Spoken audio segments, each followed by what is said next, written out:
Bonsoir et bienvenue de l'autre côté de l'écran. Aujourd'hui dans 1D6, nous allons nous éloigner de la formule habituelle de l'émission puisque nous allons aller à la rencontre des auteurs de Bloodlust édition Metal, nouvelle incarnation du jeu culte des années 90.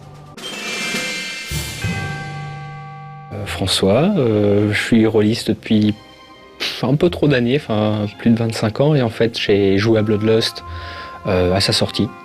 Donc au début des années 90, et ça s'est retrouvé être un jeu auquel j'ai vraiment énormément accroché, qui est resté avec moi ensuite, quand je dis resté avec moi dans le sens que vraiment j'avais beaucoup accroché à ce jeu-là, que derrière je me suis retrouvé quand je me suis installé sur Paris, à créer un site web sur ce jeu pour mettre en ligne des aides de jeu, des scénarios, et c'est ce qui a fait quand les gens de chez John Doe ont eu envie de lancer ce projet, ils avaient connaissance du fait qu'on était très intéressé par ce jeu et qu'on avait une bonne connaissance du jeu.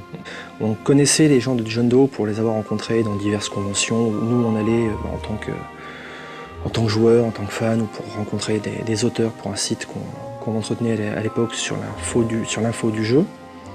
Et on a rencontré donc le Grumpf, qui est un des membres de l'équipe de John Doe, qui est venu nous voir en disant vous êtes les gars du Monde des Conquêtes, vous connaissez bien Bloodlust, nous on le connaît de réputation, on aime bien le jeu, on se demandait si on allait faire une nouvelle version, comment vous la verriez? Et donc comme on était en plein milieu d'une convention, on s'est dit on se retrouve plus tard, on a convenu d'un rendez-vous et on devait se rencontrer pendant 2 heures.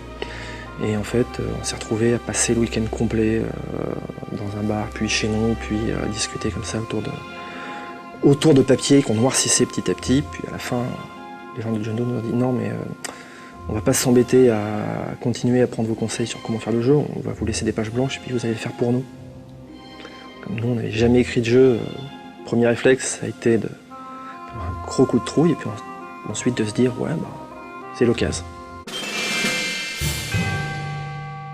C'est un jeu qui se déroule dans un univers qui est un univers barbare, qui est un univers antique, qui est un univers très intense, très violent et très sensuel. Et ça, par certains aspects, ça rappelle l'univers de Conan ou l'univers de Stormbringer.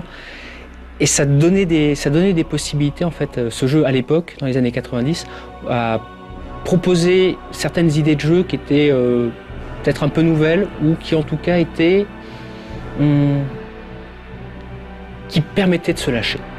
Dans Bloodlust, on joue un porteur d'armes, c'est-à-dire un mec qui a une arme avec un dieu dedans, ce dieu lui parle, ce dieu lui confère des pouvoirs extraordinaires, et en échange, ce dieu, tout ce qu'il attend, c'est que le gars finalement fasse ce que le dieu veut, vive une vie intéressante, cela joue Kurgan plus qu'autre chose, c'est-à-dire vivre vite, intensément, pas forcément longtemps, mais en tout cas vivre vraiment des choses intenses. Et c'était un jeu donc où finalement les gens se retrouvaient à pouvoir suivre leurs envies.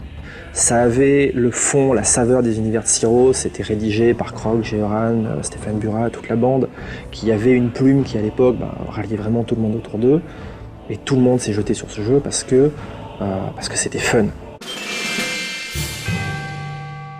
Sur la participation de l'ancienne équipe à ce qui se passe aujourd'hui, c'est surtout notre éditeur qui s'en occupait. Nous, la chose qu'on voulait, c'est avoir l'aval de Siro, Asmodée, enfin ce qu'ils sont devenus, pour dire ok, vous avez les droits, faites ce que vous voulez, amusez-vous. Croc, qui avait déjà entendu parler 10 ou 15 fois de projets de reprise de Bloodlust, a dit ouais, ça m'intéresse moyennement, qu'est-ce que vous voulez en faire? On lui a fait une présentation du jeu tel qu'on voulait le faire, avec ce qu'on voulait modifier, parce que c'est pas une deuxième édition, c'est véritablement un remake.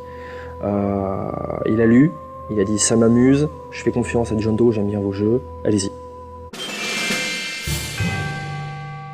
Au niveau de Bloodlust, on est parti sur l'idée de faire un remake et non pas simplement une deuxième édition pour 2 raisons. D'abord, une deuxième édition, ça ne nous intéressait pas parce que ça nous empêchait de... On voulait modifier le jeu pour en faire une version à notre sauce, pour y être totalement à l'aise et pouvoir écrire les textes qu'on avait envie d'écrire. Et ensuite, de toute façon, les gens qui jouaient à Bloodlust il y a 10 ans, il y a 20 ans, qui ont décidé de continuer à y jouer, maintenant ils ont fait leur petit Bloodlust à eux, ils n'ont pas besoin de nous. Notre but, c'était de présenter le jeu à une nouvelle génération de joueurs, le proposer aux quelques joueurs qui n'y ont pas joué à l'époque parce qu'ils ont raté le train, mais surtout de le proposer à des gens qui, tout simplement, n'étaient pas là pour jouer à ça, quoi. Et on a pris donc le parti de faire deux choses. D'abord, on a changé les règles. On avait de la chance, on avait dans l'équipe de création le Grumps, donc le troisième larron, qui adore expérimenter des systèmes tous plus bizarres les uns que les autres, qui nous en a fait un qui a eu 7 ou 8 versions entre la création et maintenant, et qui maintenant fonctionne bien, qui permet de faire des parties rapides, relativement fun. On explique les règles très rapidement, et on arrive à les exploiter sur plusieurs parties, à les apprendre, à les développer. Là où on dit vraiment que c'est un remake, pour pas tromper les gens, c'est qu'on a changé l'univers. Nous, ça fait 20 ans qu'on est dans ce monde-là, qu'on le visite, qu'on y joue, qu'on fait des campagnes qui se croisent, qui se décroisent. Donc on avait des tas d'anecdotes à rajouter, qui ont amplifié le monde, qui l'ont détaillé, qui du coup l'ont rendu différent de toutes les tables qui y ont joué ailleurs qu'à notre table. Donc dire c'est la seconde édition, ça aurait été une erreur par rapport à toutes ces tables-là. Dire c'est un remake, c'est plus honnête. Voilà, j'espère que vous avez apprécié cette interview. N'hésitez pas à nous faire savoir sur le forum de No Life si vous souhaitez revoir ce type d'interview dans un D6 à l'avenir. Et moi je vous dis à dans 2 semaines et d'ici là, jouez bien.